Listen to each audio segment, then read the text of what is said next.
Build your real estate portfolio with no money. How many times have you heard a real estate guru say that?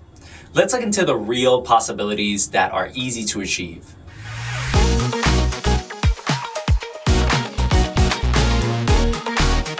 Today we're talking about a house hack, live-in flips. Why is that, you might be asking? It is because live-in flips are a real option hack that most people can obtain. However, there is no such thing as a free lunch. You have to have a strong motivation to go through with this process, especially if you are doing it more than once. There are so many factors to take into consideration: time, cost, flexibility, location, and motive.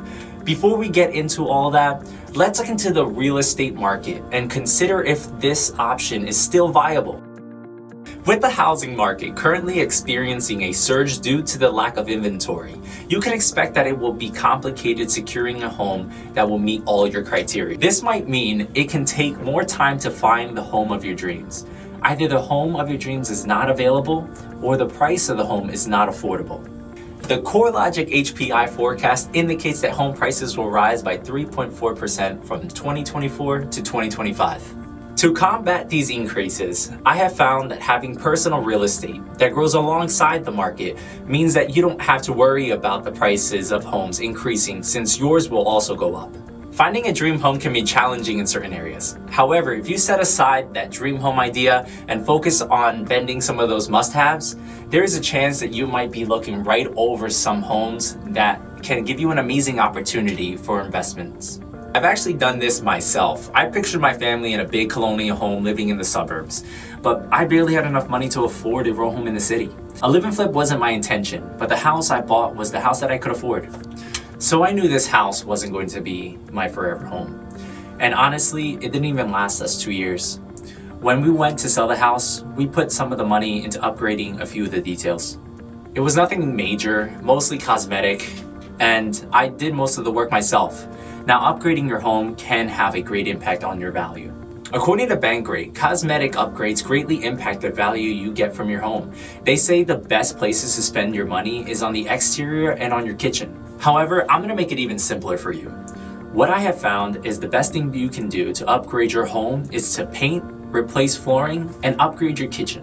When it was time to move on and sell that home in the city, we took that cool profit of $25,000 and put that directly into the next purchase, which greatly improved our living situation. We personally continue to do this over the next few years, leveling up each time and taking a different route to our dream home.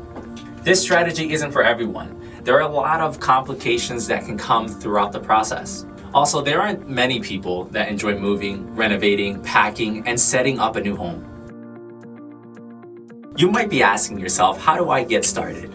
To start, you have to find a deal that doesn't break the bank and isn't too much of a burden to live in for at least 2 years. Why 2 years? The IRS doesn't tax you on capital gains when it's your personal residence for at least 2 years or more. This can make or break a deal for most people. Waiting that extra time frame can add tens of thousands of dollars to your wallet. To help find a home, you need to have a few things written out. One is your must-haves, not your dreams and wishes. Only focus on the basic items: beds, baths, and the location at first. Second, know how much you will need for your home purchase and renovations. Using this method of buying a home as an investment is a complete cheat code in comparison to other methods of investing. You are allowed to use government financing, which allows you to buy with little to no money out of pocket. The reality is that yes, you may not need to pay upfront, but the challenge will be your monthly payment and getting the type of financing accepted by other sellers. It is important to note that unlike our other video topics that we have covered, live-in flips is not a quick cash grab opportunity. Another major thing to note is that expenses are also a lot greater than the other side hustles. Let me explain. There can be a financial commitment when buying, renovating, and most importantly, selling. Though there are options to mitigate the costs of buying, there is no avoiding the cost of renovations and selling. Renovation costs can vary depending on how much work you do yourself.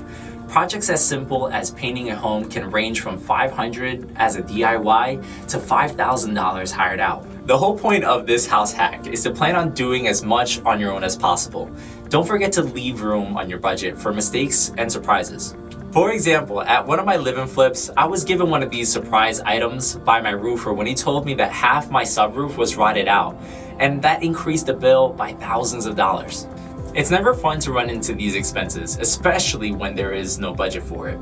It's extremely important to know your numbers, especially on the exit side. Working with a great realtor can help you understand what these expenses look like. You have to be aware of the costs associated with selling your home, as these will typically be higher due to the commissions paid to realtors. So knowing what your after renovation value is going to be the key. That way, you have everything you need to estimate how much potentially you will be making when you walk away from it. As for the income side, again, this is very complicated to determine. Depending on your location, budget, and time spent, you may find that this is an extremely rewarding gig. The way I see it is, my intention at the time I bought my first live-in flip was not specifically to make a lot of money. I needed a place to live. This was simplified to me by the fact that I couldn't afford a better option. So for me, especially at that time of my life, making $25,000 tax-free in 2 years was a lot of money. That was more money than I was making at my part-time job while going to school.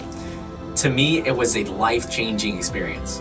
I also realized that I would be able to repeat this process again, and all I had to do was be willing to move. That was a pretty easy choice for me. The other factor to consider was that I wasn't focused on upgrading my house every day. It wasn't even something I did every month. I did renovations as needed or when I was ready to sell. The profits I made, I gained with minimal effort. A live-in flip is something that only requires a lot of attention when you're finding a home and when you're getting ready to sell it. Within the time you're living there, you most likely are not focused on renovations, only on the necessities. There are a lot of risks associated with house hacking. You have to get used to the idea of moving. Many people fall in love with their homes, which is fine. However, in order to move the equity, you'll have to most likely sell the property. Also, property values are assumed, and that can change with the market and the area that you live in. If there are major changes, this can leave you with considerable losses and may force you to remain in a situation that you are not comfortable with long term. There is a chance that you can end up spending 2 years planning this all out and end up with nothing to show for it. So overall, if you're already in the market to buy a home and aren't having any luck finding the perfect house within your budget, I would suggest this method to you.